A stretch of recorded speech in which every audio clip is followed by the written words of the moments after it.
we are going to look at,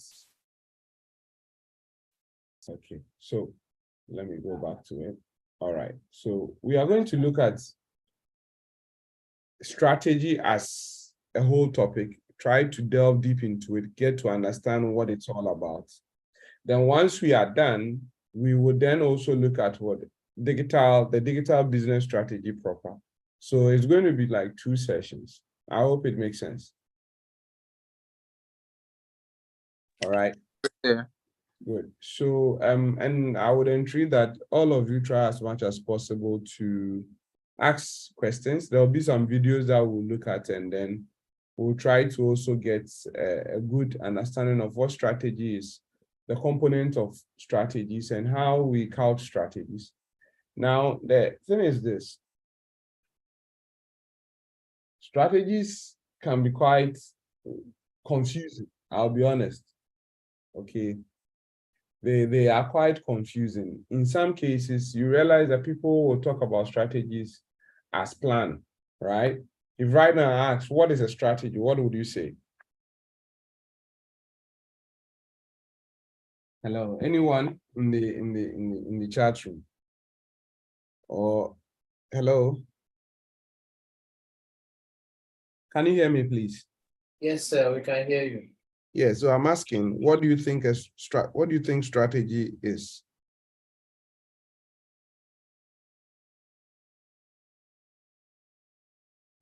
It's more or less like an outline of how you hope to achieve something. Good. So you would say it's more of an outline of how you hope to achieve something. And that actually could be it. I could say that probably may sum what a strategy is. In some cases, to someone, so a strategy is a plan.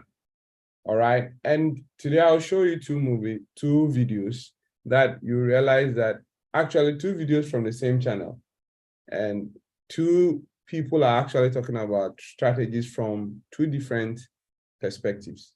So if, for example, today or this semester you were thinking like, I would like to get 4.0. So one thing you might think of is that what strategies are you going to put in place to really achieve the 4.0? Okay. And so someone would say that, okay, then let's have a strategic plan. You see, so in some cases, people may start equating strategies with a plan. Someone also say a strategy is more of like an outline. So in some cases, people would say like a strategy more or less grants us some future direction and the actions of a company, okay? Another, as I said earlier on, so another one too would be like strategy is a plan of actions that fit together to reach a clear destination. So, however, if you put all the diverse and varied definitions of strategy, one can say that a strategy are a set of activities we embark upon in hope of achieving some objective, okay? So it could be like we are making a plan, it could be some resources we are gathering, it could be the way we are thinking about a particular product, it could be about the way we foresee certain things within that business domain we are in. So someone would say that I would like to look at strategy from a particular perspective. So let's say you are into soap making. If you are into soap making, definitely one key thing is that you are within a particular market and you are in that business to make money, to generate some form of revenue. So you'll be thinking, what strategies are you going to put in place to be able to achieve your revenue? Now, at the same time, one would also link strategy then to, since we are talking about revenue, another person will link strategy to business models. You see, so you would, and we've talked about business model as one of the ways of actually achieving some form of what? Value, that's in monetary or creation of wealth. So strategy can be very complex, but the most important thing is that we can look at strategy as what? A set of activities we embark upon to actually achieve some objective, all right? However, we shouldn't forget that strategies also have a particular key property. Most strategies have a long-term effect. And so if you are thinking about, let's say, if you are a company, and as a company, you are thinking of drafting a particular strategy, definitely that strategy is going to stretch a particular mile. Probably it could be 6 months, it could be for a year. It could be that this very year, our strategy for getting more customers will be XYZ. Please, I hope you understand me. Hello? Yes, sir. we Did understand. we all follow? Good. Yeah, So, we understand. yeah, so strategies, I must be honest, the definition, we can just make it quite simple and straightforward, that they are set of activities that we actually put together and back upon to achieve some sort of goal. And if you remember from project management class, we talked about strategies and tactical approaches. And we said that the tactical approaches are short-term, you see. So today we'll be looking at the types of strategies that are available and how we can actually understand it and employ that concept into our business domain. Now you realize that from last 2 weeks, our presentation was on, you presented on some form of product, right? And the product must be a viable product. You are supposed to come and defend what the objective of that product would be. And we have people like Shipto who are coming in different domains. People had different ideas as to what and how that product was going to sell across, or they were going to pitch that product.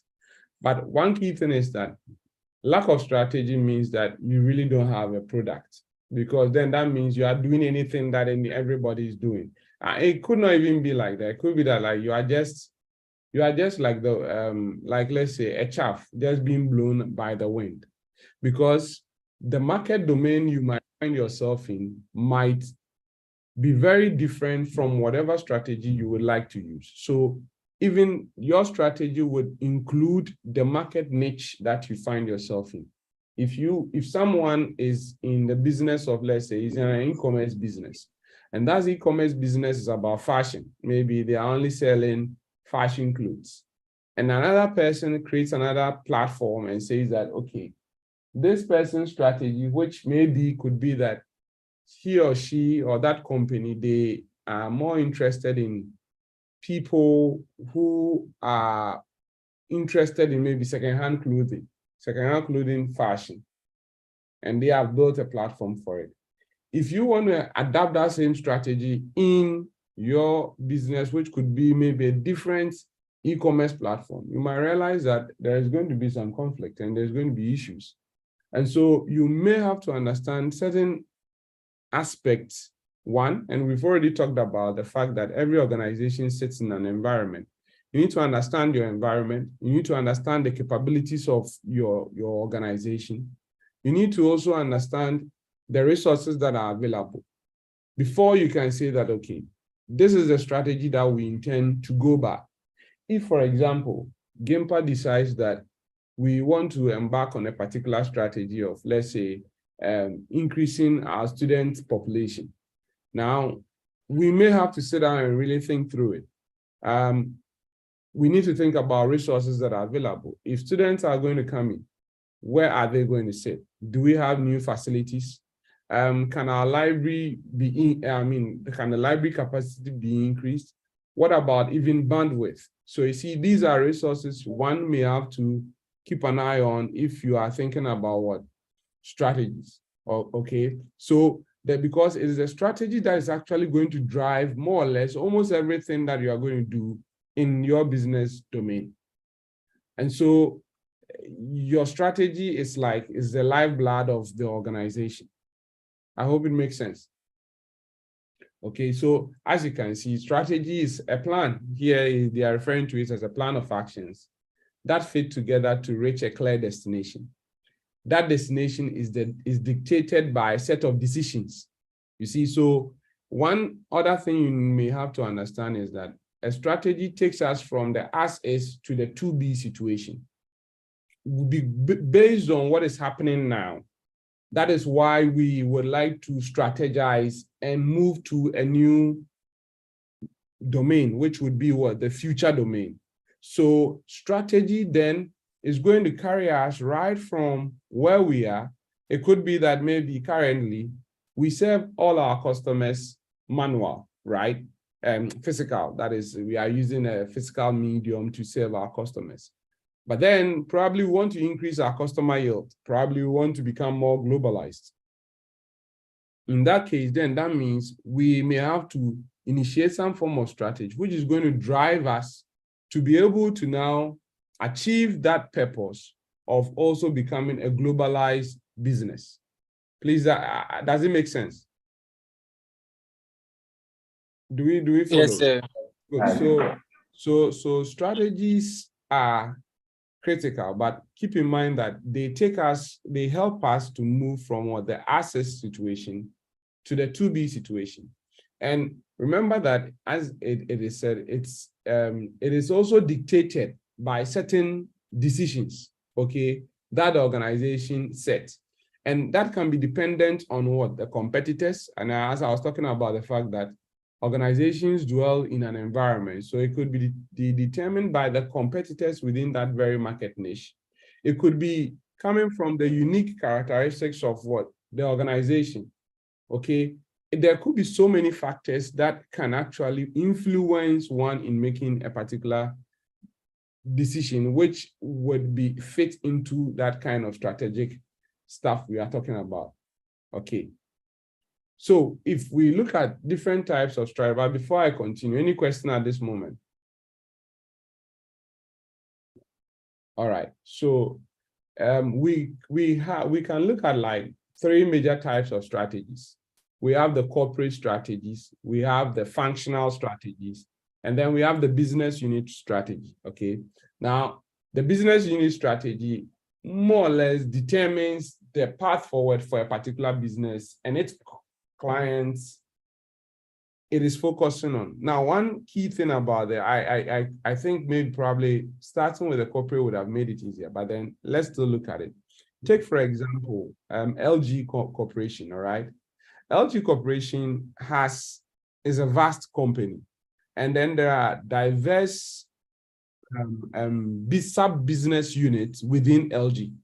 Okay, if you remember, we've talked about organizational structure, whereby we can look at LG as a divisionalized bureaucratic machine, where there are different divisions. So under each division, we can see it as what? A business unit.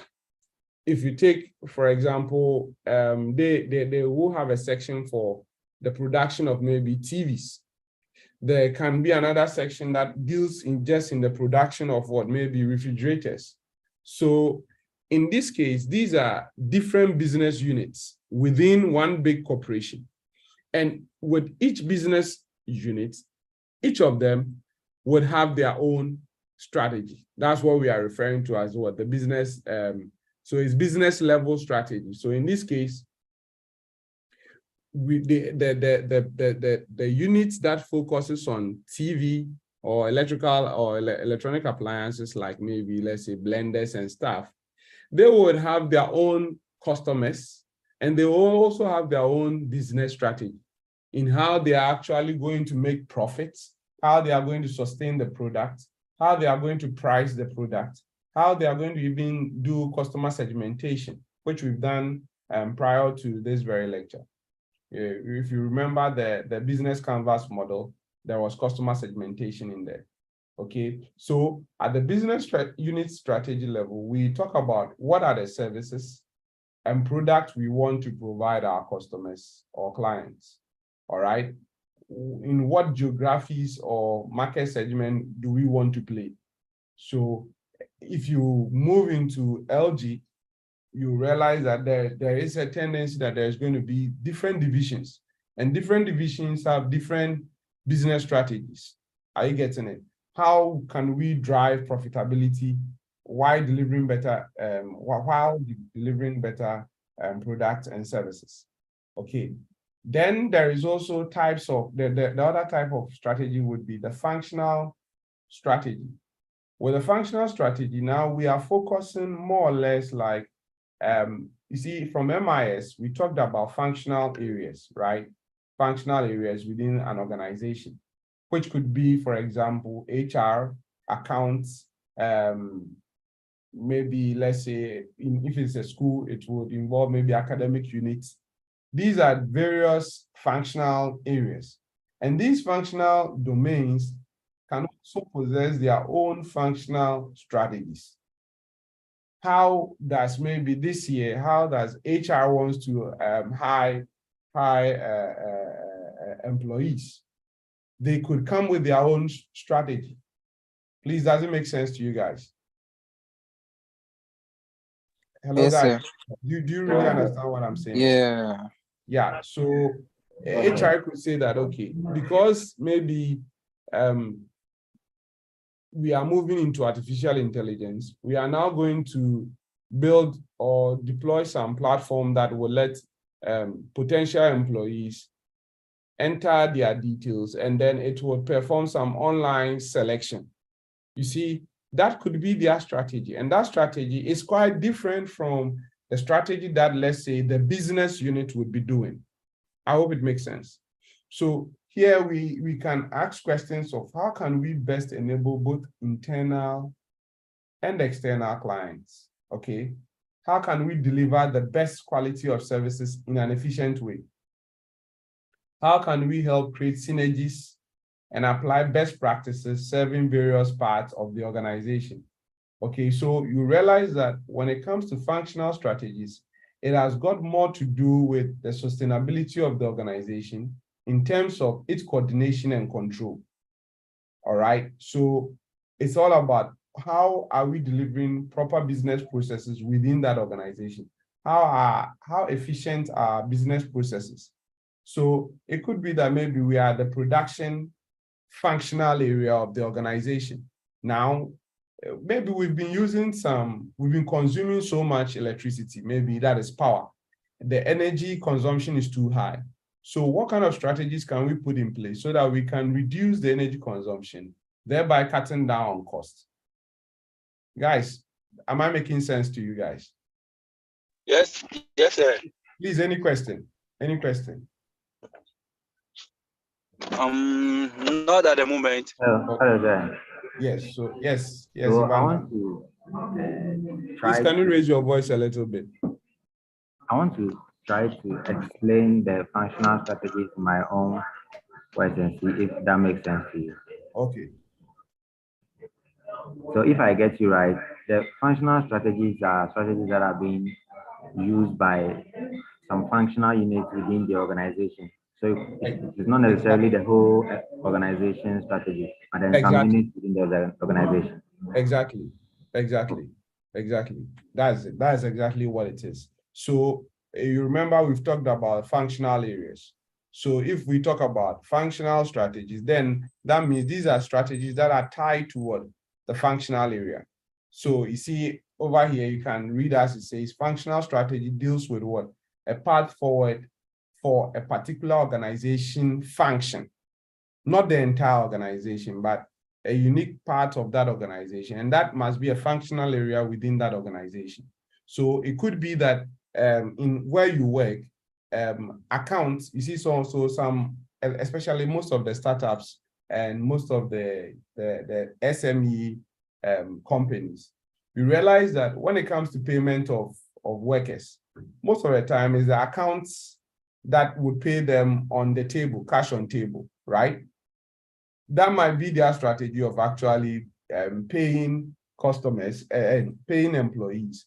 And they have a reason. It could be that they have a reason. They do not want to pay your salary through the bank because they feel like there's a tendency that since we are now beginning, some of our employees can just go to the bank, ask for loans, and then they might leave the job. And then it becomes the headache of the organization. You see it? So some too could say that, okay, the processes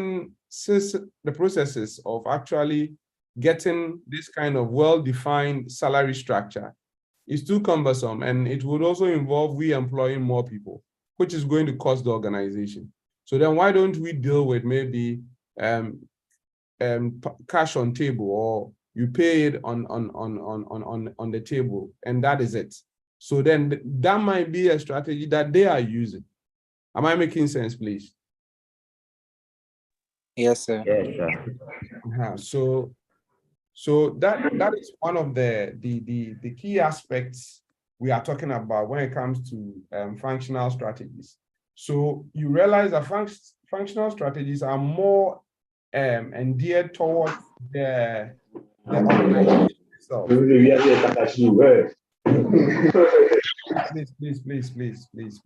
Please. Let me just mute everybody. When you want to,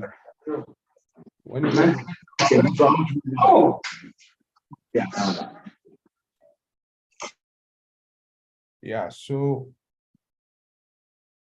as I'm saying, one of the questions we can ask is, how can we best enable both internal and external clients?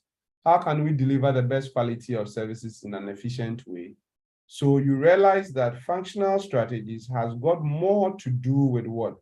It has got more to do with the organization, all right? Okay, then the one that we'll talk much about is the corporate strategy, okay? The corporate strategy, that one looks at the entire organization. So Evander, as you asked that, okay, the functional, as you explained, the functional strategy focuses on maybe one single unit of or single functional area of the organization. The corporate strategy looks at the entire corporation. So if LG could have a corporate strategy, I think maybe let's just take a small detour and check whether we can be able to look at LG as a case. Let's just visit their website. Okay, LG Corporation. Let's see. So let's go to LG. And let's just take, so this corporate governance. So let's look at LG. And I think it's opening. I hope you can all see my screen, right? Yes, sir. We can see. Very good. So we can look at LG. And then I think the site is loading. And we can take a look at it and look at certain things that they have there. So this is LG. This site is the entire corporation. So you can see that the domain name is what? LG Corp. That is LG Corporation. You see, and we could come in here and look at the strategy. All right. So let's click on the strategy. And now let's look at it. So responsible business, sustainable. So they are looking at it. So their business strategy is in 5 tiers: responsible business, fundamental enhancement for balanced performance, ecosystem building for collective impact, business reshaping for future value, and sustainable future. Let's see if there is some sort of a website is, yeah. So when we come in here, this is their ESG. I may have to get what the ESG is about. Strategic initiative, all right? And you can see that they have strategy for almost, yeah, so please, let's look at this. Yeah. So this LG Corp, so this is at the highest corporation level, where we look at board of directors. So we are looking at the organizational structure first, and then we would jump into the strategy. So board of directors, ESG committees, external advisory group, ESG team. So these are the people that would deal with what? LG Corporation strategy. Are you getting it? And now they have LG and affiliate councils. They even do have councils. So it's even more bigger than, I think the way the website is structured, the animation is making it a big, So this is their strategic initiative. So none of them is clickable anyway. So it says fundamental enhancing for balanced performance. They are looking at indicator management, standards for non-financial performance, ESG IT platform. So it includes both their IT systems and non-IT systems, as well as they deal with what? The strategies.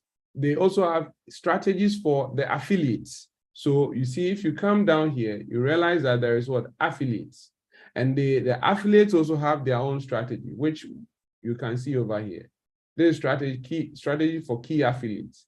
So LG Electronics, LG Energy Solution, and their strategies still trickles down from the corporate level to the affiliates level. They are still on responsible business and sustainable future, which involves, so they define it as what? Fundamental enhancement of balanced performance, ecosystem building for collective impact, business reshaping for what?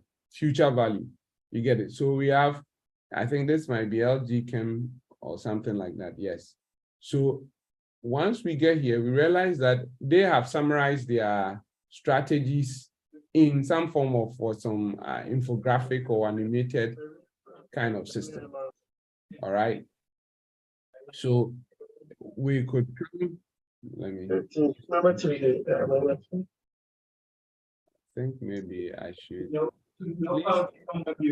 Please, try and mute yourself, or if you know you have background noise, please just mute yourself, okay, so that others can also partake in what we are doing. All right, so as you've seen from the previous page, we've seen that they have that kind of strategy. And well, we could look at affiliated companies, and I'm sure that they will have strategies that they give to their affiliated companies for them to also look at. You see, so it's a very large corporation. We could look at another corporation like, let's say, Ford Corporation. Yeah, so let's look at Ford Corporation, the corporate home. And so, okay, I've clicked on it. It's loading. Let's see if we can get something.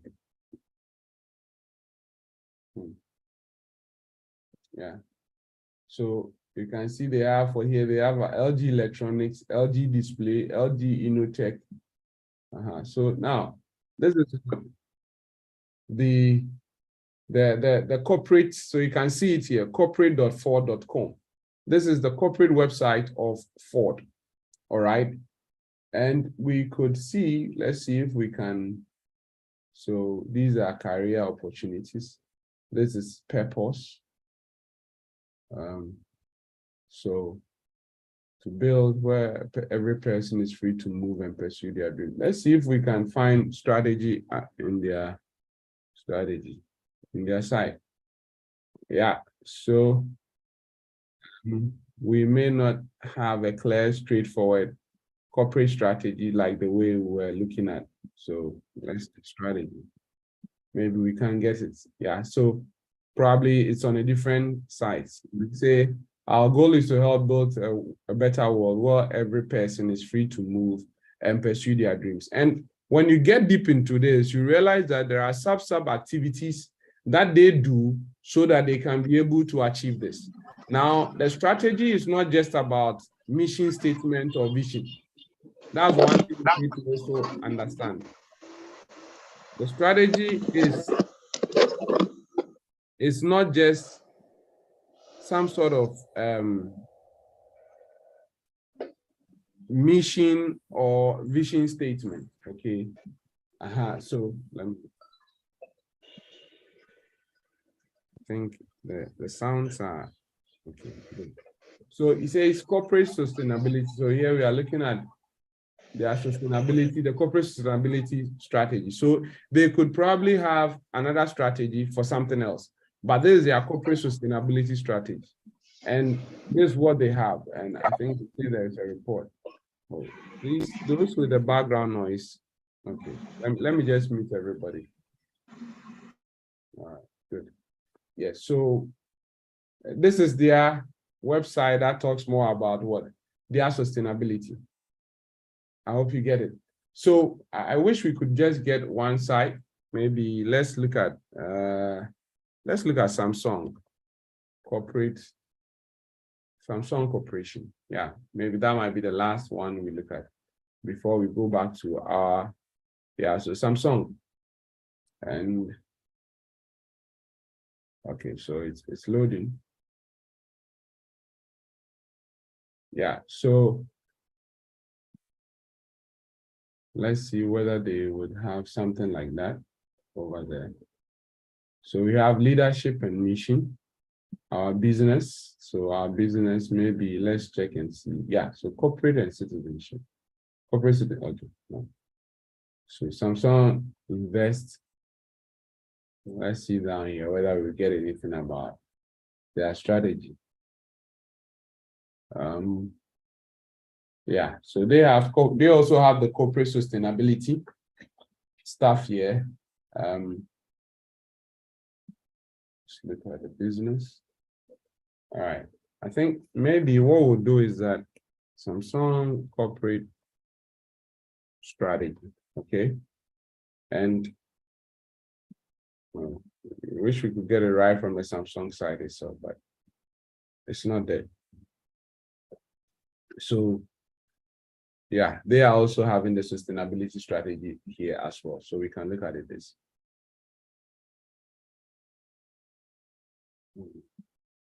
So if you read this, they say theirs is to deliver high quality products with an emphasis on design and performance. So this is strategy for what? For sustainability. So they have an approach for sustainability. So you can see that they are saying that as Samsung, our sustainability management aims to create integrated values. Not only do we create electronic values by maximizing profit and shareholder values, but also we take on a stronger responsibility as a global citizen to create social values. Okay, now the Samsung sustainability management system includes social impact, value chain, and they have their core values. And so they are looking at both the economic value as well as also what the social value. So you can see that their social value is in line with the United Nations Sustainability Development Goals, or yeah, if I'm right. Yeah, so we have what? Their economic value and their social value. And the economic value matches with what? The product and service. And these are all components of their strategy. So that's why we say strategy is not just a single plan. You realize that there are so many components that come into being for you want to have a core strategy that is going to drive the business. Please, I believe we understand it. So you could see that over here, their social value creation, which is part of their sustainability strategy, includes, and as I said earlier on, it aligns with what? The UN Sustainability Development Goals, right? Which are what have been listed down here. And they say, we strive to create social and environmental value, as well as what? Economic values. And you can see socioeconomic values, the numbers or the values that they have are being displayed. Okay. I don't know whether we can find one type of strategy that is also different from what they have. So let's look at, let's say, corporate supply chain. We could look at supply chain. Yeah. So they would probably also have a supply chain management strategy. All right. Now, here it says we ensure that so you can see that they have different strategies, even at the corporate level, whereby they have broken it into sustainability, supply chain, but everything is tied up to sustainability. One, the sustainability has got to do with the sustenance of the organization, its perpetuity as it moves on. You see it. So the overall strategy is what we are just looking at from the Samsung website. So we ensure that our materials are sourced ethically and responsibly. So there are raw materials that are coming. So for example, they have a strategy in place for those maybe the countries whereby they produce their raw materials from. It could be that maybe they are looking for cheap labor. But looking for cheap labor, that doesn't mean that you may have to overburden those who are also producing your raw materials or producing your devices for you. And so their strategy must also be must fuse into the right ethics. Are you getting it? And so you can see boldly, they make it like we ensure that our materials are sourced ethically and responsibly. You see it? And what are the core values within this supply chain management strategy? They have what? Economic, social, environmental. You see it? And it all ties up: supplier operation, partner collaboration, supplier work, and stuff like that. So these are requirements. So if you want to partner with them, you may also have to come and look at their strategy and see whether their strategy aligns with yours. Because if your strategy does not align with them as, let's say, as a supplier, they will not probably be able to partner you in their business. You see, the last one could be, let's say, Apple Corporation.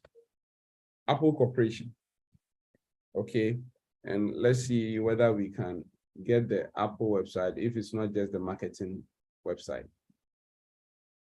Yeah, but I believe that we all follow, right? Let me just, yeah. Okay, so yeah, so if you look at this, let's see, this is more of like the marketing side. I want to see the corporate side of it. So we have, I don't think their corporate information is here. No. This whole thing is more the Apple, this is supplier responsibility. This is Apple leadership. Let's just look at Apple leadership and see. Okay, these are people who work at Apple. So we could look at ethics, compliance. I'm wondering where the Apple strategy itself might probably be, but I'm unable to see it. But then I believe that we do follow and we do understand it, right? Please, you can unmute yourself if you would like to participate in it. All right. Okay. So let's go back to our slides. Good. So the corporate strategy rather focuses on what?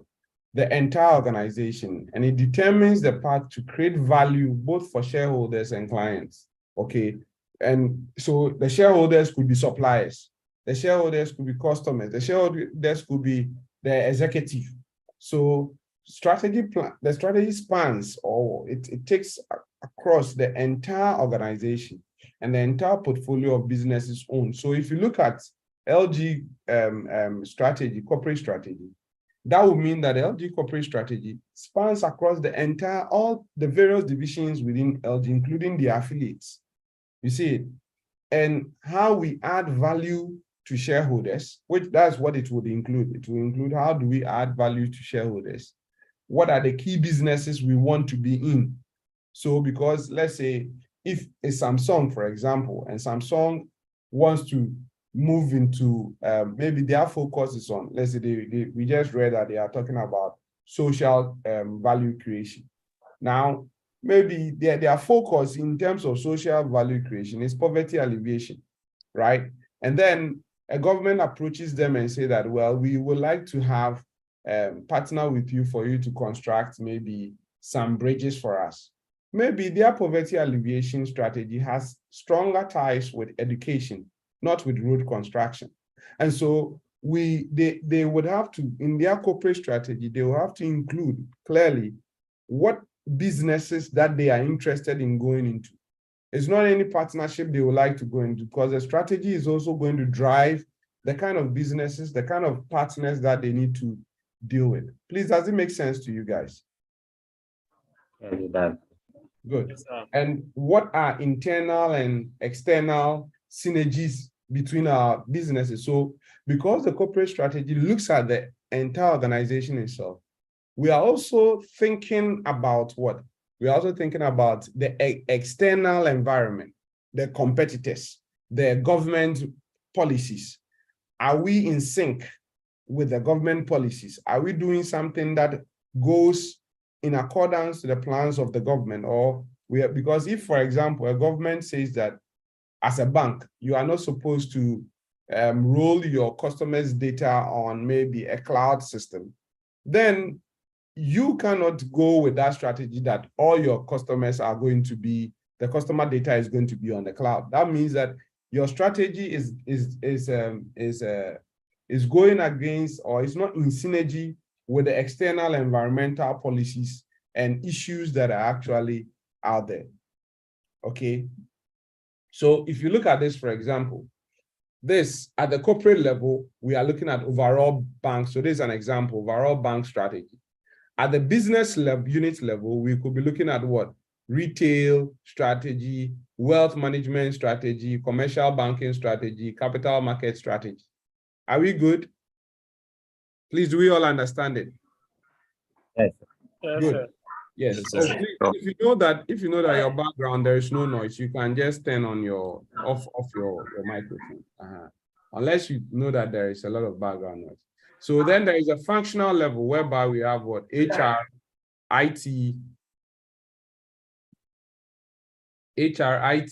strategy. So if you take, for example, like GIMPA, the university we are in, you realize that one of the key things about we have HR, we have the IT unit, we have the accounts unit, we have different schools, right? Now, the functional area, which could be the HR, they will have their own strategy. HR is the way they hire their employees, the GIMPA employees. So, for example, cleaners, when they realize that maybe they need more cleaners, instead of probably saying that maybe we need to hire more and more and more, and they could go by maybe a casual worker approach. You see, that can also be a different strategy whereby they hire them for a period of time, and after some months, they may have to lay them off. And that casual worker policy is also in consonant or in link with the government rules on casual workers. You see it? So these are strategies, and you need to understand, one key thing you need to understand is that the strategies we are talking about is not just about your mission or your vision statement. It goes way beyond that. It means that you are looking at resources, you are looking at your capabilities, you are looking at your environment before you actually make a decision, and then before you actually even draft what your strategy is going to be like. And most importantly, you need to also understand the markets that you are actually going into. Okay, so what makes a good strategy? And we can look at 6 major elements that make up a good strategy, whereby we are looking at one, that's for an organization. We look at your resources, we look at the organization, what kind of organization it is, what type of organization it is, what are the organizational culture? Are the organizational culture flexible enough to enable us to maybe have a more stronger digital business strategy? Does it allow for innovation to grow? You see, what are the organizational politics at play? What businesses are we into? Okay. Then we also look at coordination, how the various units in the organization, they actually even coordinate, how we coordinate with regards to the business processes we have.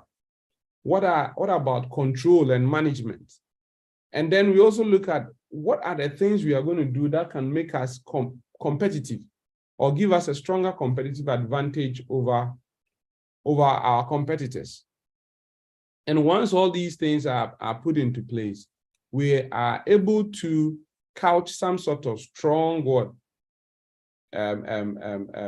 strategy or corporate business strategy. All right. Please, any questions so far? Please, any question? No, sir. Yeah. Okay. So let's turn our attention on to components of a corporate. So what goes into a corporate strategy? And after we are done, I'll show you the side whereby you can pick more information and learn more about strategies. Then hopefully, God willing, next week we would begin on digital business strategy itself proper. So with components of corporate strategy, one of the key things we look at is what? Set of defined objectives which are quantified. So more or less, they are SMART objectives. Let me quickly show you. I think there is a site you could look at for SMART objectives. One key thing, if you just quickly Google SMART objectives, so SMART objectives, and you will see that a SMART objective is what specific, measurable, achievable, relevant, and what time bound. So if you look at this image, we are asking specific, who and what, measurable, by how much, achievable, how, relevant, why, and then time bound, when. So if we come back to what we are doing, one of the key components of a corporate strategy is what? A set of clearly defined objectives, which are what? Quantifiable or quantified. And they must also be anchored or linked to the financial, so, and linked to the timeline. So just as I said, it must be what? A SMART objective. It must not be an objective whereby it's like, oh, we hope to maybe build schools. That's a very general objective. That objective is not quantifiable. You've just said we hope to build schools. We don't know how many schools you want to build, when would we start, and when would we end? Are you getting it? So when you are drafting a very strong corporate strategy, it's important that you keep in mind the SMART objective approach, okay? And what product are we dealing with? Okay, what product or service are we rendering? That is why when you were doing your presentation, okay, so Solomon, your hand is up. Yes, sir. Mm-hmm. Yeah, I wanted to find out specifically what the SMART objectives are. Because in our organization, for instance, when we were doing the performance-related appraisal, this word was used as a setting a clear or SMART objective. So Yeah. as you have used the word here, I wanted to know exactly what the SMART objectives are. So basically, SMART objective is couching. So you see, normally when you are doing your research, for example, let me start from there. When you are doing your research, you realize that you are told to what? Couch objectives. And you say that, oh, to understand the meaning of maybe adoption in Ghana, adoption of mobile technologies in Ghana. You see, that's an objective, all right. But when it comes to we especially couching strategies, the objective must be SMART. And when we say SMART, SMART is coming from S, specific. You must be very clear as to what you are even objectifying. What are you trying to say? It must be clear. There must be no ambiguity in what we are trying to do. Because, for example, if I say that we will to build more schools in Ghana, now, what does that mean? That is a very vague objective. You see, it's an objective, all right, but that objective is very vague. It is vague in such a way that we do not know what kind of schools are we even talking about. Are we talking about university schools? Are we talking about secondary schools? Are we talking about primary schools or Montessori schools? So specific-wise, it is zero. We are not being specific. How many schools are we going to build? So maybe we are going to build what? 10 schools. Are you getting it? And how can we achieve in building these schools? And why is it important that we even build the schools? You see, and when? So if looking at this specific, measurable, achievable, relevant, and time-bound, if we were to couch, what do you call it, an objective, we could say that, which is SMART, we could say to build, so maybe, let's say, to build 10 universities, all right, within the next 6 months, okay, using public funds, okay? So you see right now, you can see, we know how much, we know time, okay? We know how, Am I making sense, please? Yes, sir. Yeah, and relevance. So now we are left with what? Relevance. So I'll come back and then I'll say to enable more so maybe to educate, let's say to educate more students, or increase, let me put it, to increase more graduates for professional jobs in Ghana. You see, this then becomes some sort of SMART objective. Please, do we all understand it? Hello? Yes, sir. Yeah, hello, sir. Solomon, is it clear? Yes, it is. Yeah. Yes. I think you mhm. have explained the SMART actually is an acronym that is measuring the specific Exactly. measure. Yeah, so as you have explained that, I think Okay. it is okay.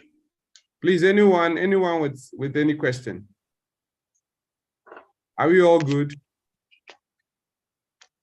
Yes, sir. Okay, all right. So as we say that the objectives that we set must be very clear, because if it's not clear and there are elements of ambiguity, there's a tendency that even we cannot, because the strategy is what is driving everything. And if you remember from MIS, we talked about what the levels of management, and the corporate strategy is defined by what? Those at the executive level. So if they pass strategies that are unclear, there's a tendency that those are the middle level and those are also the operational level are not really going to understand how to go about with their duties. And so it's important, and we need to know what kind of service we are in, what kind of product we are offering, who is our customer. That's why the customer segmentation is very important. We need to have a clear understanding of who our customer is. What markets are we serving? So in terms of geography, in terms of the type of market we are also going in, and at what price are we offering our services, okay? We need to also understand the markets. So, because a clear understanding of the markets can help us know who we are actually dealing with and what grounds we are playing at, okay? Then there is also what? Core capabilities that the organization has and does not have. Remember I said that a strategy is not just about mission statement. You need to understand the resources, the capabilities that you possess. So if, for example, let's start very small. As a student, you have a strategy that you want to get 4.0 this semester. You need to check your capabilities. Now, one, maybe this semester we are going to do mathematics. We are going to do calculus, algebra and stuff. Now you need to ask yourself, what are your capabilities when it comes to mathematics? What are your current states in terms of your GPA? All right. And how many hours do you dedicate towards learning? You see, so now you realize that you are defining some measurable facts. And this is what is going to drive you in defining some sort of strategy that can help you to achieve that aim. Please, does it make sense? Oh, yes, sir. Yes. Do we understand it? Good. Yeah. So then execution approach, defining how objectives will be achieved. What are the key elements of performance? Performance management to track the execution journey. So your KPIs, okay? And remember that even on the business canvas model, there was a section about what? KPIs. I hope you remember that. Then we draw a clear strategic roadmap, laying out the path. So you remember that in your pitch, I told you that you should give me a roadmap. How are you going to go about executing that job? Which, after we are done with business strategy and everything, is going to be the exam that we are going to do. You see it? So when we are done, you should now be able to couch some sort of clear strategy. Be very clear about what you are doing. So when you are going about strategies, you need to be able to put pen and paper on the ground. there must be some lengthy time of brainstorming. We need to have an understanding of what we are doing. How are we achieving certain things? Are you getting it? And a well-defined strategy considers, if you look at the last, different scenarios that represent potential strategic development and feasible versions, because remember that the strategy is not cast in stone. Okay. As the environment changes, so you would also be changing the strategic document you actually have. Okay, if you take Empire, I'm sure that the strategy that we have been using has been revised over a period of time, dependent on so many factors. For example, National Accreditation Board, the government, the students' response to some programs. At first, we used to have a lot of 2-year master programs. Now, most of the master programs that are coming are becoming what? 1-year master programs. And it's as a result of also the competition too as well. What is in the market? What are the students also demanding? What are potential students demanding? And all these things would reflect inside the organizational or the corporate strategy that we are talking about. Please, any question? Okay. Now, apart from the major 4 types of, the major 3 types of strategies we talked about, when it comes to corporate strategies, there are 4 types that Michael Porter, so we are meeting Michael Porter again. From MIS, we are meeting him again. And Michael Porter talks about 4 types of corporate strategies, and he categorizes them in 2, that there are 2 major distinguishing factors in strategies, basically. That is the breadth of the market that you are in, which is more or less like your market focus. Where are you? So if, Evander, what was your product? What was your service, your product? Was IT managed support service. IT managed support services. In that case, we'll ask you, what then is the breadth of the market you are in? You see, now where is your market focus? Are you focusing on all IT issues in the country, or you are looking at maybe mobile IT issues? And you are looking at it with regards to maybe the universities. Are you seeing how I'm drilling down the market? Yeah, our focus was on SMEs. Yes, okay, good. So maybe your focus on an SME. Is it all SMEs, or you are looking at SMEs in agric? Because maybe in agric, you realize that we have, your competitors might not be so much. And so you would think that that could give you a competitive advantage if you enter into that domain. Please, does it make sense? Yes, sir. Please, the entire class, are we all following? Are we all together? Yes, sir. Yes, sir. Good. And then the other distinguishing factor is that the strategic advantage can be either a low cost or a unique product. So more or less like differentiating yourself with regard, and also low cost. So you remember that Michael Porter's 5 forces, we talked about traditional competitors. And we said that even in one way of overcoming the Michael Porter 5 forces, one of them was low cost leadership. Do you remember that? Yes. Good. And product differentiation. So in actually couching a corporate strategy, right, one other aspect we look at, apart from the market focus, is also what is the nature of our product? Is it unique? And what is the pricing? Okay. So when you look at the 4 types he's talking about, we could have a narrow market that is maybe a market whereby there are less competitors, right? And then there is low cost capability. That would become more of a focused strategy. There can be a narrow market, a unique service. So if I am couching my, let's say, corporate strategy, I could look at, well, I'm looking at a very narrow domain, like a narrow market, a market whereby I think this one, I can actually have some sort of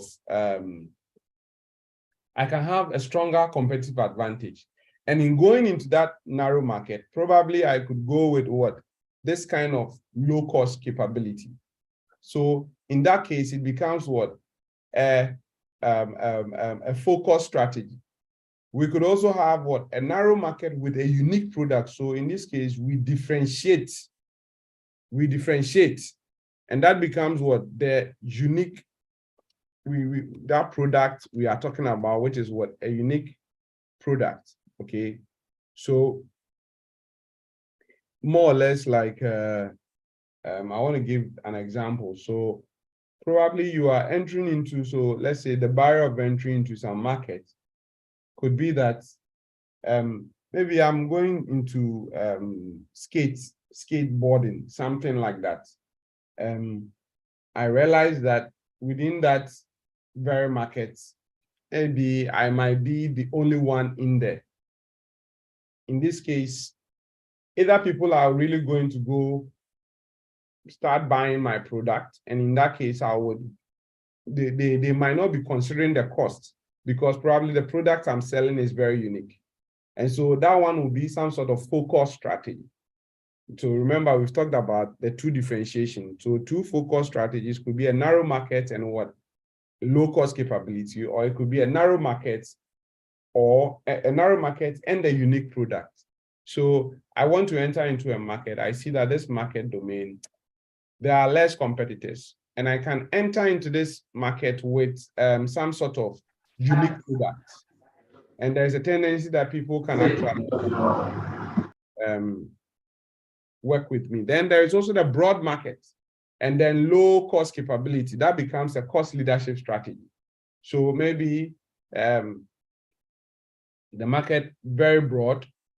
In this case, me going in there, I see that my way, let's say, is the phone industry, which is, I mean, really a very broad market. Now, I would go in with phones that are less costly. That is more of what? A cost leadership strategy. Please, am I making sense to all of you? Hello? Yes. Please, do you all follow? A little. Yes, you're making sense. Do we understand it? Yes, sir. Okay. Evander, do you get it? No. Hello, sir. So, yes, please. Yes. So the Michael Porter's two main categories that you mentioned, one saying that where you are in the marketplace, the other one that I want you to emphasize on the other one also. So let me go back. I got the other one clearly, but sorry. The other one, I think at the point I lost the voice, your voice pitch, so I didn't get that part. That's fine. So right, we are talking about, right now we've talked about corporate, we were talking about corporate strategies. Are we all okay with the corporate strategy? Yes. Yes, sir. Now, under corporate strategy, Michael Porter talks about 4 types of corporate strategies. Is it clear now? Yes. Great. Now, and these 4 types of corporate strategy can be categorized or distinguished by 2 major factors: the market or the strategic advantage. That is it. So the market, the breadth of the market or the strategic advantage. Please, does it make sense? Yes, sir. Yes, sir. Thank you. Okay. Yes, it's clear now. Evander, does it make sense? Yes, sir. Good. All right. So let me proceed to the next one. So we are having 2 distinguishing factors, either the breadth of the market or the strategic advantage. The breadth of the market can also be termed as what? The market focus. Are you getting how big the market can be or how small the market can be? In Ghana here, if let's say you want to go into the yacht business, all right, when I say yacht, I hope you guys know what a yacht is, right? Hello? Yes, sir, Yeah. we know. Good. Now you realize that business is a very narrow business, isn't it? Hello, sir. Yes. Yeah. Yeah, please. Do you hear me? Can you hear me? Very clearly. Yes, and I'm saying that, you see, a yacht The business in line Ghana. keeps breaking, but you manage with it. Okay, a yacht business would be some sort of very narrow business, because many people are not investing in yacht businesses in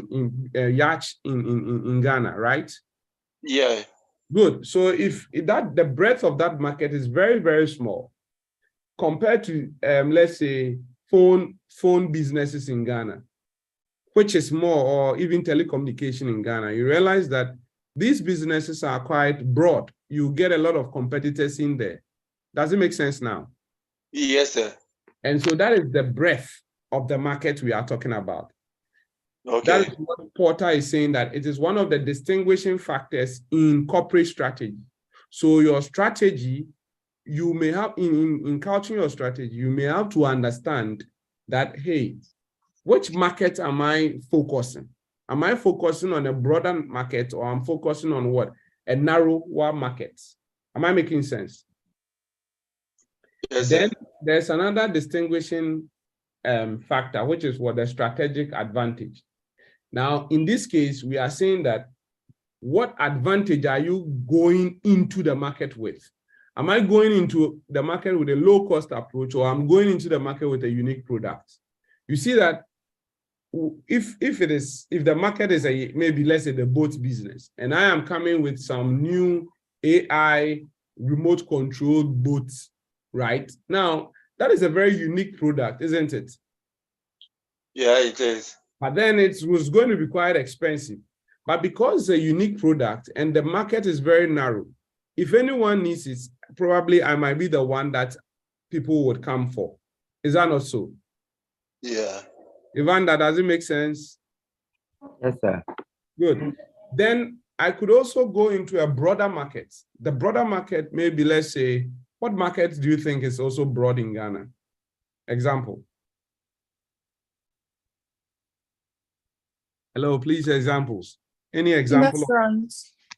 Yes, like Restaurants. Restaurant, good. Perfect. Food. Yes, food is one of the most broadest markets in Ghana, especially in Accra.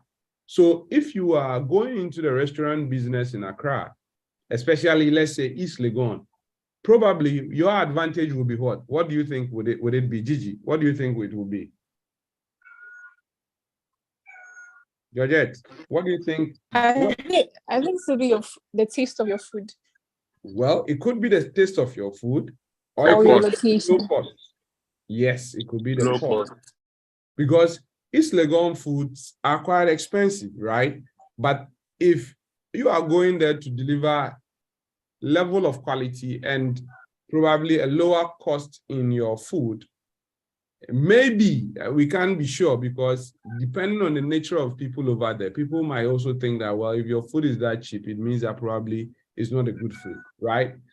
So these are all thinking or brainstorming stuff that you may have to think through before you couch your strategy, your corporate strategy. Please, does it make sense? yes, sir. Is anyone confused, please? No, Okay, sir. so with that said, then now we have the 4 types, which could be narrow market plus low cost capability. And that is more of what? A focus strategy. The type of strategy, so we have 2 types of strategies. The focus strategy, so which could be what? Narrow market plus what? A unique product. But let's not forget, someone too could go with narrow market, unique products. But you see, the reason why we can't necessarily add low cost is that in the narrow market, there are less competitors there. So probably whether you have low cost or not, you are the only one probably that people are going to buy items from. Are you getting it? Yes, So sir. in this case, we are trying to say that that very business that you are in, you have narrowed down to a specific product and a specific market area. The niche is unique, as well as what? The product that you are dealing with. Or it could be a very narrow market with also what? A very low cost capability. Then there is the other one whereby we could be talking about a broader market, like the restaurant that Georgette mentioned. And then there will be what? Low cost capability.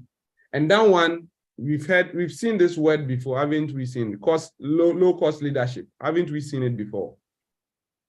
Yes, we have. Yes, and that would be what? The low cost leadership strategy. And we could also have what? Broad market, unique product, and that is what? The differentiation what? Strategy. So whilst everyone is selling mobile phones that are, let's say, Samsung and Apple phone, iPhones and stuff like that, I will probably go with maybe, or let's even look at it. You can, when you go to Circle, you get to know of people selling iPhones. Now, iPhones that are normally sold, that people normally buy, will be used iPhones, right? So what if someone also comes with a new plan that, well, I'm going to sell brand new iPhones, but then these brand new iPhones, you are going to pay them over a particular period, maybe a 1-year period. So it's a brand new iPhone. And you see, you realize that such a person has differentiated the service of payment of buying the iPhone. And that person probably will also be getting good customers coming to his or her end. Please, does it make sense? Hello? Yes, it makes sense. Good. Yeah, Now, with these 4 types of corporate strategies, okay, and now that we are moving into the market, there are 2 common strategies that we will talk about, and then after that, we'll zoom into the videos, and then we'll wrap up the class.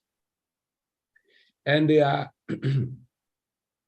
you can see the image red and blue, right? They are the red ocean strategies and what? The blue ocean strategies, okay? Now, the red ocean strategy is when companies try to outperform their rivals. So in such an environment, if you look back to the image, the red side, what we are saying is that there is a lot of competition. You see it? So as the market space get crowded, prospects for profit and growth are reduced. Now products become commodities, and cutthroat competition turn the red ocean bloody. That's what we are trying to say. So let's look at, let's say, let's go to the scenario of restaurant. Let's say you find yourself in a domain whereby there are a lot of pizza joints everywhere. In that case, what happens? You realize that it is more or less like race to the bottom. People will cut down their price. Some of them would tell you, okay, we will give you discounts. So you realize that there is, in fact, even the strategies are constantly being reviewed. You see it? Because the environment that one finds himself in, the market you are in, is really, really bloody. Okay? So in such an environment, you realize that the prospects for profit are normally low because everyone is grabbing something. Am I making sense to you guys, please? Yes, sir. Yes. I hope you all follow, you all understand what I'm saying. So you realize that there is a lot of grab here and there. I want this, I want that. This guy is selling, let's say, if you go to Medina, for example, you see that almost at the Zongo Junction, almost every shop over there is selling some mobile phone one way or the other. And all of them have some will tell you, oh, this mobile device is good. Before you realize you have bought some low-grade phone and you are going home with it. So profits are low. It also even affects the customers as well. Okay, so if you are a business and you are going into a market whereby it is like a red ocean, it is important to understand the nature of the market. And then you can then play accordingly. Either you are going by a low-cost leadership approach, or you are going with a differentiation strategy approach. Please, do we understand it? Yes, sir. Then there's also what? The blue ocean strategy. And here it's like, strategy means the company chooses to address a new market. It's fresh, it's new. So this space does not have significant competition yet and offers what? Vast opportunity. So like the yacht business I was talking about. In Ghana here, we can see that, let's say, AI is not really, we use it on our phones and stuff like that, but we don't have a lot of corporations or startups that are really into AI. That is all over the place. So maybe you want to build an AI system that actually will help people with their project work. that could be some sort of new niche, right? It could be a very good a new niche for a lot of people, okay? And you need to also have clear understanding of such a market. But there is a caveat to such market because there are no competitors, there are no existing businesses within that blue ocean. There's a tendency that you will not get anyone to look up to. And so you would be the one making mistakes and learning from it along the way. Am I making sense? Yes. But say in that particular instance that you have just mentioned, in order to also live up to expectation to serve your clients who be patronizing your product, would it be good enough to create an avenue that each client that would have patronized your product will give a comment, and based on that you can see to what the comments are and to improve on your services to the client? Oh, obviously, those things can come in, obviously. But in this case, what we are saying is this, that irrespective of the strategies that you are going to put in place. So let's say that is also one good strategy you can put in place. That, okay, I have understood that I'm in a blue ocean. I'm the only one that is actually into this business, or we are very few. So for me to be able to understand the nature of my business, I need to also include some feedback so that in that case, my customers can give me some sort of feedback and can help me in improving the services that I'm rendering. Yes. I hope it makes sense. Please, any question? I have a question. Monopoly. So I'm thinking about a situation where both the red that business. So you being the one enjoying the monopoly, and you have to be very much aware of your environment, that once you enjoy the monopoly in that particular market or having a low competitors in that market, then you should know how to map up a strategy that will let your customers give you the necessary feedback to help you to improve the business strategy, right? Exactly. So there is a tendency that you would have to, so it's just like what we were talking about this strategies thing, meaning that you are also thinking about the ocean you find yourself, the market you find yourself in. You see that in Ghana, we normally say that there are a lot of quote unquote, there are a lot of copycat businesses, right? Replication. Yeah. The moment someone cites a business, within a day or two or three, you realize that others will also start, you start springing up, new businesses like that will start springing up. Now, Yes. in good time, you realize that that market that you find yourself in has become a red ocean market. Okay. People now, so maybe you were selling some things at maybe 50 cedis. Now, because there are a lot of competitors in, you need to cut down the cost. Maybe so your other competitors too would come and add some small product to it. Someone will say that if you buy items from me, you buy one, get one free. You see, so there are a lot of competition in such a red ocean. But then when it comes to the blue ocean, that becomes a bit different. Here, you are also sitting down to reflect that, well, this ocean there are less competitors. There are less case studies for me to actually build my business upon. So in this case, how am I going to be able to get my business across? And that is where the aspect of the aspect of you gathering feedback can come in. It could be one of your strategies, just as it could be one of your strategies. I hope it makes sense. Yes, it is. Yes. All right. Thank you so much. You are welcome. Evander, you had a question, please. Yes, my question was a scenario where the red ocean strategy and then the blue ocean strategy tends to intertwine, kind of. So like the middle ground. Yes, I have an example. Like in the oil industry, okay, there are so many oil marketing companies, but then Well decided to, and even Total did the same thing. They decided to bring a particular product that has additives. So Go will call it XP. Please, I couldn't hear that part. Well decided to add a particular product to the normal petrol and diesel we sell. Okay. Okay, so girls, when they call it like petrol XP or diesel LXP, and then their marketing strategy was, maybe their selling idea was that it cleans your engine. Okay, and I'm trying to understand it in the situation that in the red ocean situation, then they are trying to win the market because everybody was buying from Girl or Total with the Yes. mentality that their product do not destroy people's engine, but rather improve their engine. Exactly. But the other idea behind it is that they introduced a new product, which was a blue ocean strategy. So it looks like a blue ocean strategy is taking effect in a kind of a red ocean strategy. That's how I'm seeing it.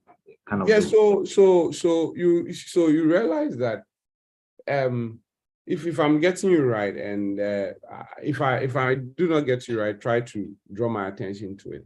It's like the economy changed, right? We realized that fuel prices were increasing at phenomenal rates, right?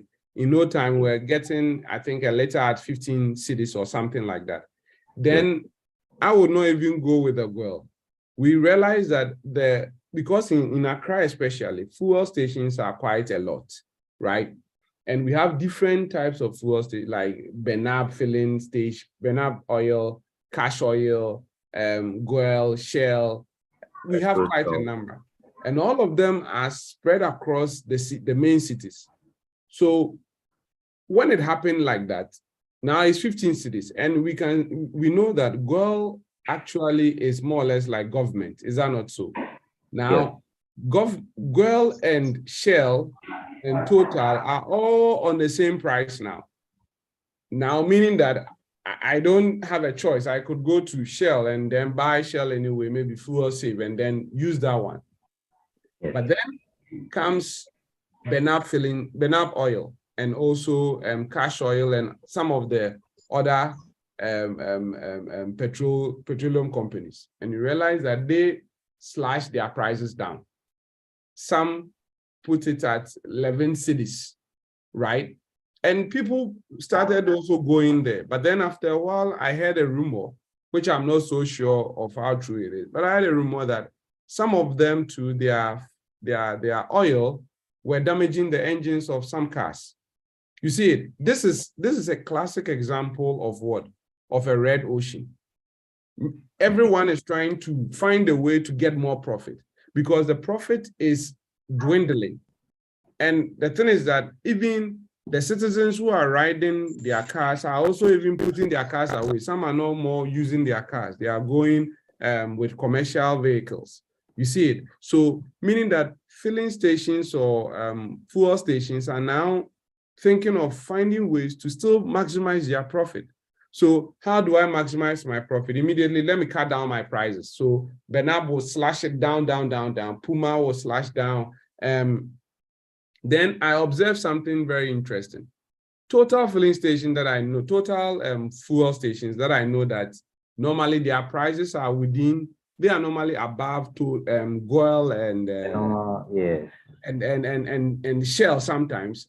I realize that now their price is a decimal less than Goel and what's the name, and Shell. And I'm like, what is going on? You see, this is what the red ocean does.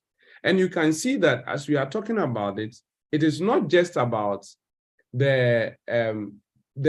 it's also about the external environment. It's not just about the competitors. The external economical pressure or the economic pressure is the one that is causing the ocean to become more bloody. Are you getting it? Yes. Please, the entire class, are we clear on it? Do we really understand it? Yes, sir. Yeah. So you realize that the economic pressures and makes the ocean more red. It makes it more bloody. So after a period of time, the government says they are reducing fuel. And you see that now the bloody nature of the ocean goes down a bit. Now, what you were also talking about was, what about whether there is a middle ground? Now, a middle ground, you see, we may have to look at clearly what the red ocean actually is. The red ocean is really bloody. So a middle ground would be that maybe it was a blue ocean and it is now trying to become a red ocean. Or it is a red ocean, but maybe some external factors are coming in. So a good example would be when we were in COVID. You realize that when we were in COVID, many businesses that were in strong competition, they entered into a blue or some sort of hybrid or red-blue ocean, or they even became blue. The same example applies to the filling stations, right? You realize Yes, that during the COVID, we were confined in our homes. So in that case, who are you even competing with? You have competitors, all right, but then the profit margin, the bloody nature of that environment becomes very low. You get it? So these are things we can go on and tease our brains around it. So if you look at it, this is like the difference between the red ocean strategies and then the blue ocean strategies. So within the red ocean, we are competing for market space. Blue ocean strategies create uncontested market, so it's like a brand new environment. Beat the competition. In blue ocean, we rather make the competition irrelevant, because I mean, I might be the only one.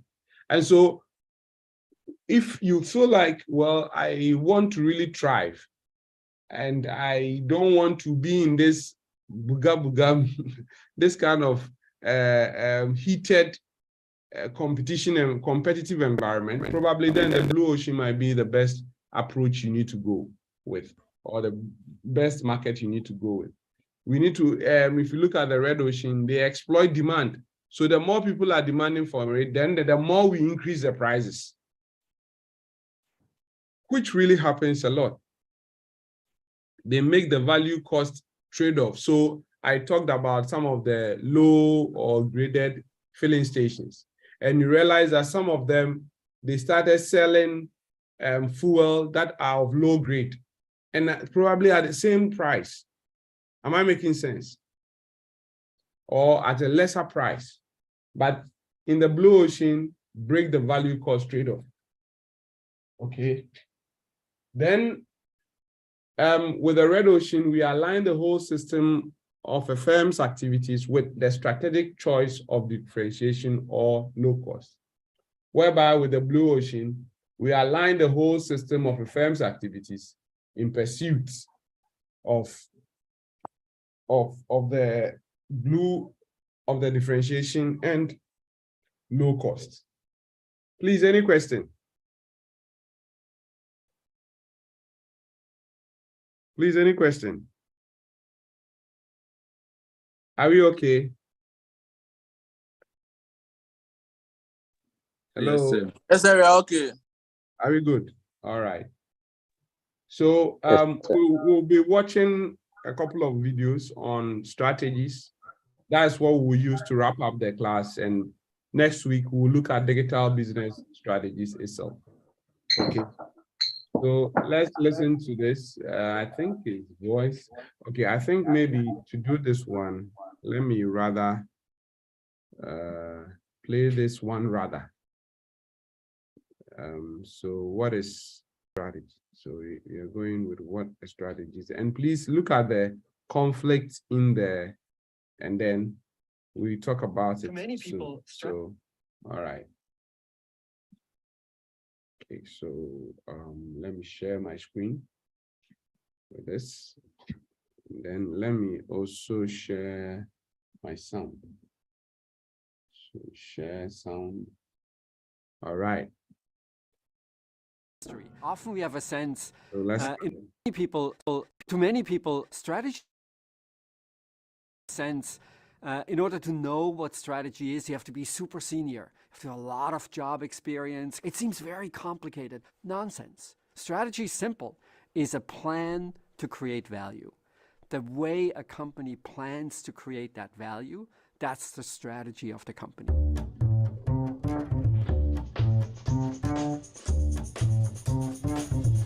Of course, it's natural to look at financials. What are your margins? What's profitability? What's the return on invested capital? And that, of course, shows the result of strategy. It's an endpoint. It's a consequence. It's not actually where we start. Strategy is about looking forward, seeing the future, planning for the future. We want to start with a sense of how much value do we create in the first place. Value for customers, value for employees, and value for suppliers. Value is the difference between willingness to pay and willingness to sell. There's a really straightforward and simple way to show this in a figure. The figure is called a value stick. And literally imagine at the top we have willingness to pay, at the bottom we have willingness to sell, and the difference between the two is the value that the company creates. If I'm more successful, if I create more value, I can only do this in two ways, either by increasing willingness to pay or by decreasing willingness to sell. Now you're going to ask, okay, but what is willingness to pay? What is willingness to sell? Willingness to pay describes customers. It's the most a customer would ever pay for a product or a service. Charge me 1 cent more and I'm better off not buying.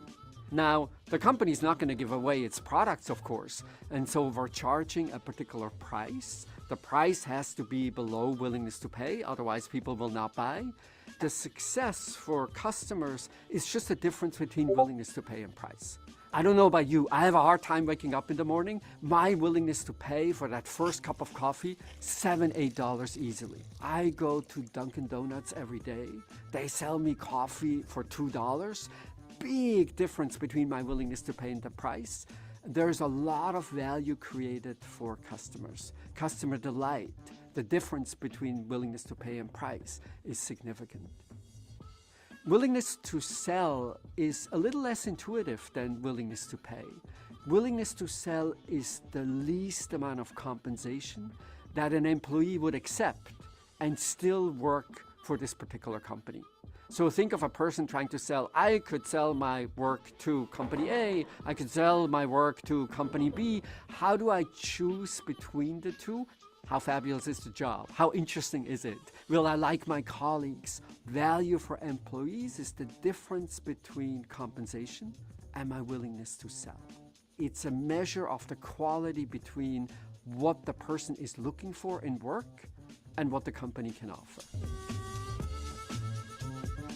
So total value created is the difference between willingness to pay and willingness to sell, and then it gets split 3 ways. Some of it goes to customers. That's the difference between willingness to pay and price. Some of it goes to employees. That's the difference between willingness to sell and compensation. And the middle wedge, that's the margin of the company. That's financial success. In the end, how profitable an organization is reflects the amount of overall value creation. So one natural question is, what are the ways I can raise willingness to pay? And there are really 3 buckets. The first one is the quality of your product or your service, where quality can mean very different things to different people. But the higher the quality, the more appealing the product, the more appealing the service, the higher is willingness to pay.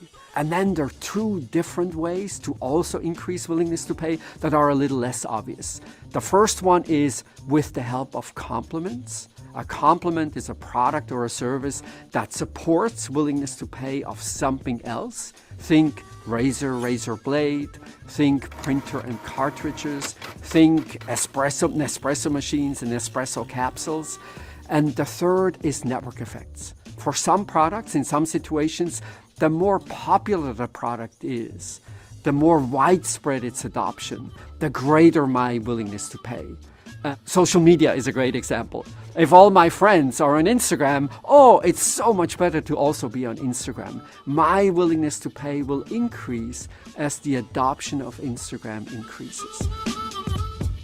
There are really 2 ways to be more attractive in the market for talent. The first one is, I just pay you more money. The moment I pay you more money, of course, I'm going to be more competitive in the marketplace for talent. The second option that seems similar is I make the job a better job. I create more attractive working conditions. Maybe I have a better training plan. Maybe I have more generous promotion rules. Maybe you can work 3 days from home. Whenever I make the job a better job, willingness to sell is going to go down. And so at the beginning, you might think these things are really the same. If I pay more money, I create more value for my employees. And if I make a job a better job, I lower willingness to sell. And that does the same thing. It creates more value. But there's a big difference.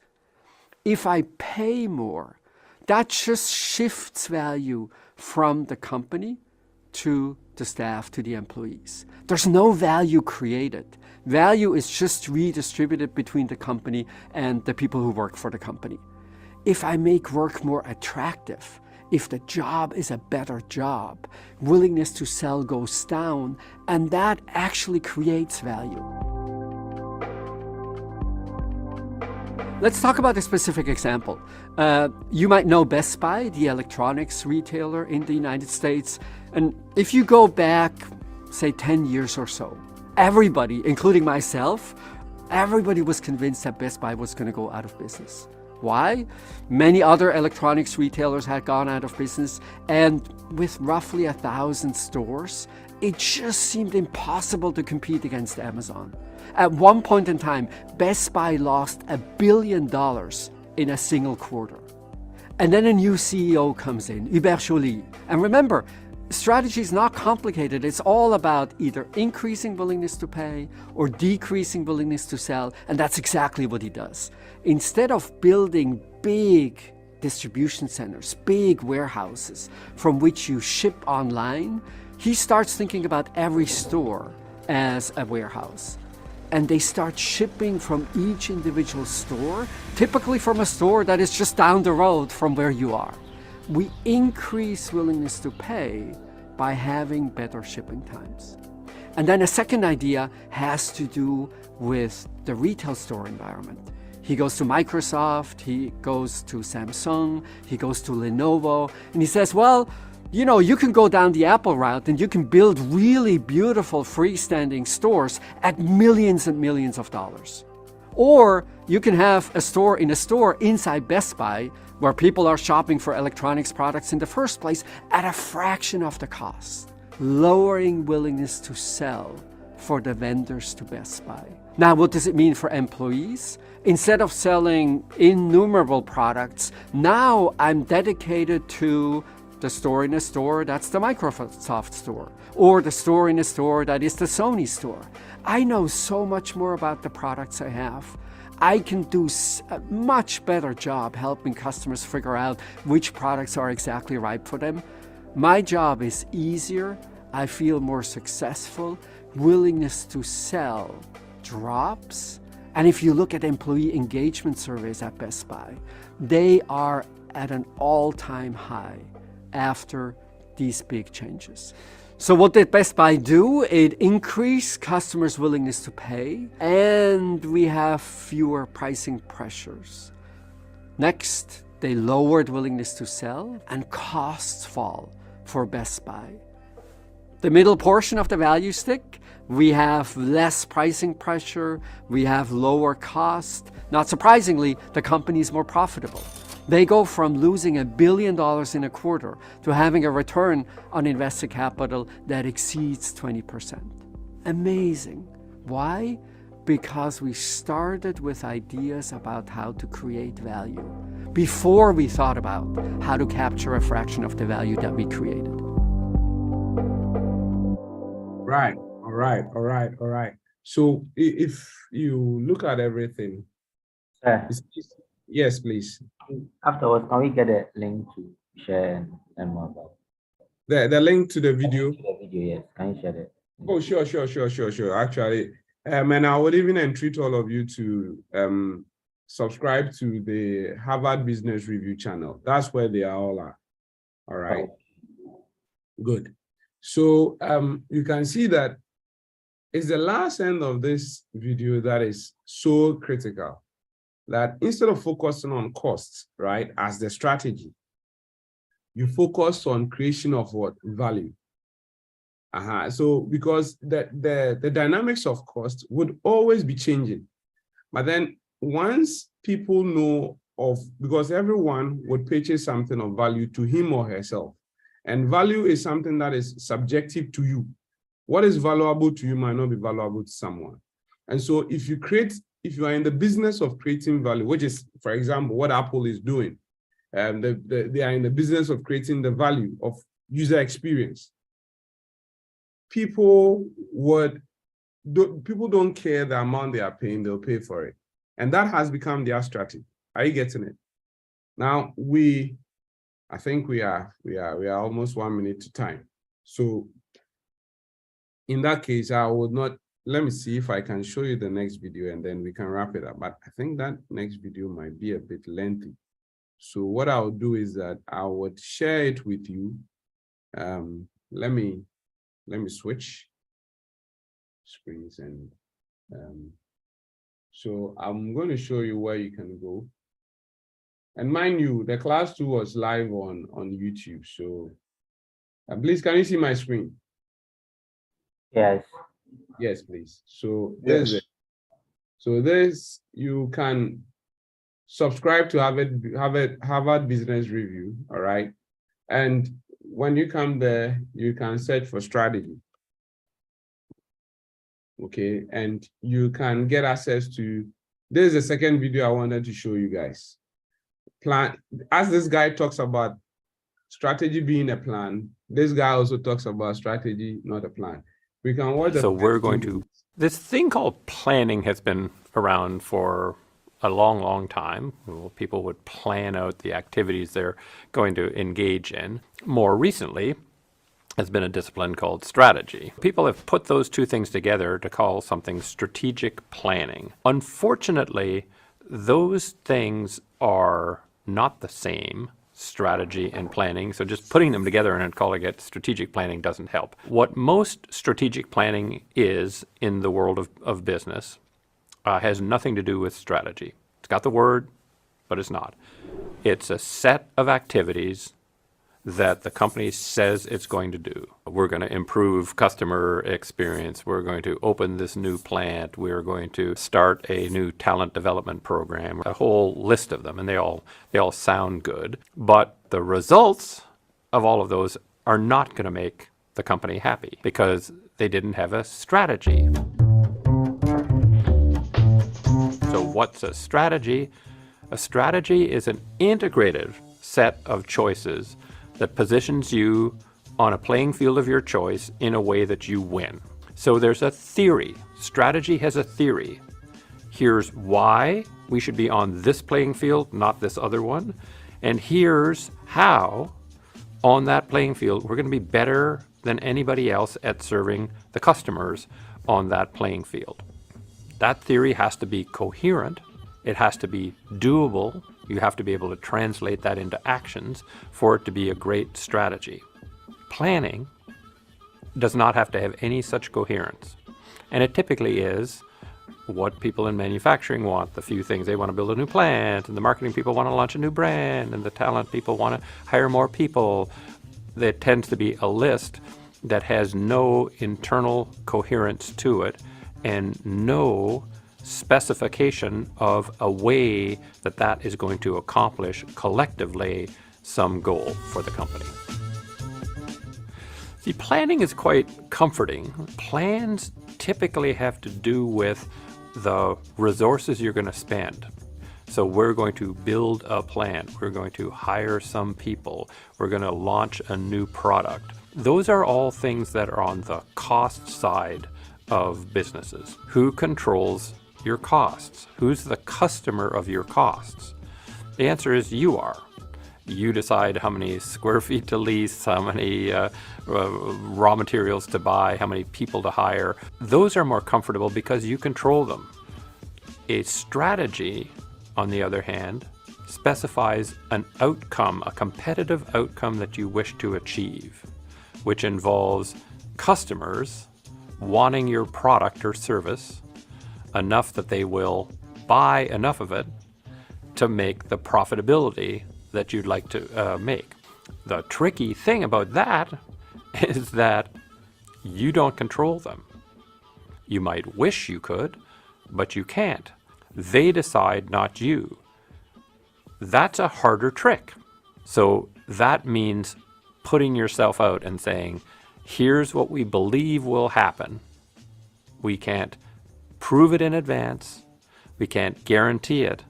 But this is what we want to have happen and that we believe will happen. It's much easier to say, I'll build a factory, I will hire more people, etc., than I will have customers end up liking our offering more than those of competitors. The tricky thing about planning is that while you're planning, chances are at least one competitor is figuring out how to win. When U.S. air carriers were busily planning, what routes to fly and there was this little company in Texas called Southwest that had a strategy for winning. And, at first that looked largely irrelevant because it was tiny. What Southwest Airlines was aiming for was an outcome. What they wanted to be is a substitute for Greyhound, a way more convenient way to get around at a price that wasn't extraordinarily much greater than a Greyhound bus. Southwest said everybody else is flying hub and spoke. They have hubs and they fly hub and spoke. We're going to fly point to point so that we don't have aircraft waiting on the ground because you only make money when you're in the air. We're going to only fly 737s, one kind of aircraft, so that our gates are set up for those, our systems are set up for those, our training, our simulations are set up. We're not going to offer meals on the flights because we're going to specialize in short flights. We're not going to book through travel agents. We're going to encourage people to book online because that's less expensive for everybody and more convenient.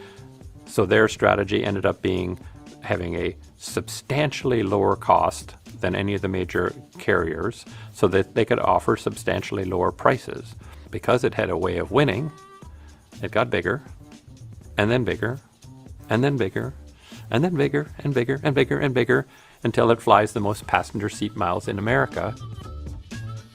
The major carriers were not trying to win against one another. They were all playing to play, as I say. They were playing to participate. Maybe buy more planes, get more gates, maybe grow some, not having a theory of here's how we could be better than our competitors. And that was fine until somebody came along and said, here's a way to be better than everybody else for this segment. And so that segment then goes. It's gone, and the main playing to play players have to share a smaller pie that's left over after Southwest takes whatever share it wants. If you're trying to escape this planning trap, this comfort trap of doing something that's comfortable but not good for you, how do you start? The most important thing to recognize is that strategy will have angst associated with it. It'll make you feel somewhat nervous because as a manager, chances are you've been taught you should do things that you can prove in advance. You can't prove in advance that your strategy will succeed. You can look at a plan and say, well, all of these things are doable. Let's just do those because they're within our control. But they won't add up to much. In strategy, you have to say, if our theory is right about what we can do and how the market will react, this will position us in an excellent way. Just accept the fact that you can't be perfect on that and you can't know for sure. And that is not being a bad manager, right? That is being a great leader because you're giving your organization the chance to do something great. The second thing I do is say, lay out the logic of your strategy clearly. What would have to be true about ourselves, about the industry, about competition, about customers for this strategy to work? Why do you do that? It's because you can then watch the world unfold, right? And if something that you say is in the logic that would have to be true for this to work is not working out quite the way you hoped, it'll allow you to tweak your strategy. And strategy is a journey. What you want to have is a mechanism for tweaking it, honing it, and refining it so it gets better and better as you go along. Another thing that helps with strategy is not letting it get overcomplicated. It's great if you can write your strategy on a single page. Here's where we're choosing to play.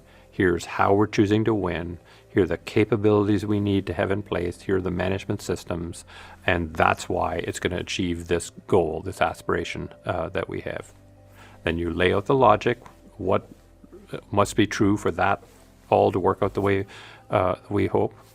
Go do it and watch and tweak as you go along. That may feel somewhat more worry-making, angst-making than planning, but I would tell you that if you plan, that's a way to guarantee losing. If you do strategy, it gives you the best possible chance of winning. All right, so with this, what can we say about it? Hello? Just to check those who are listening, what can we say about it? Are we online? Hello? Yes, sir, we're online. Yes. Or you are not watching? Yeah. Yeah, so what do you gather? What do you gather? Yeah, we were watching. Yeah, but then one key thing you should understand is that he's stressing on the fact that one, you may have to look out for focusing on the strategy itself rather than obsessing yourself about planning it, and having in your mind that the strategy must be in revisions, because that was what he was talking about, tweaking it, and always be focused on the outcomes of the strategies rather than just thinking about it's like what we have with the Agile Manifesto, all right, working software over documentation. So don't be too obsessed with the planning. Be rather focused on the strategy and the outcome of that strategy. And if you see that it's not working, immediately make changes. And understand that planning is part of strategy, but planning itself is not a strategy. That's the key thing he's just trying to talk about. So with that said, we'll wrap up our class today. Next week, we'll be looking at the digital business strategy. This was general on strategies. And now we've learned about the different type of strategies. We've looked at corporate business unit strategy, functional strategy. And we have also looked at we've looked at types of corporate strategy as well. We've looked at Michael Porter's 4 types of corporate strategy, which are more or less distinguished based on the market focus and also the strategic advantage. So for your information, this class was also broadcasted live on YouTube. And yesterday, we had a coding session with some of your colleagues and some of the level 100s at SF4. We've already started. It's for everybody, it's free. You can just join in on Wednesdays and Thursdays. It's a full day activity. So Wednesday, full day, starting from 8 o'clock all the way to 5 o'clock.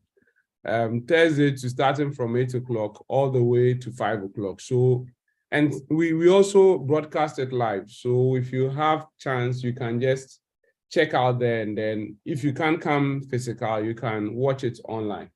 The other thing is that it's also on the channel, all right? So you can check my channel. I post the videos there as well, all right? So if you want to watch some of the previous workshops that we have done, workshops that we have done, you could get everything over there, all right? Most of the videos are there, and please also don't forget to subscribe. All right. So thank you very much. And if there are no questions, we'll end the class for discipline and continue next week. Are we okay? Okay, sir. Yes, sir. We are fine. All right. Yes, All right. Thank you. Yes, very sir. much. Thank All you right. very much. Nice. Have a good evening. Okay. Bye-bye. Bye.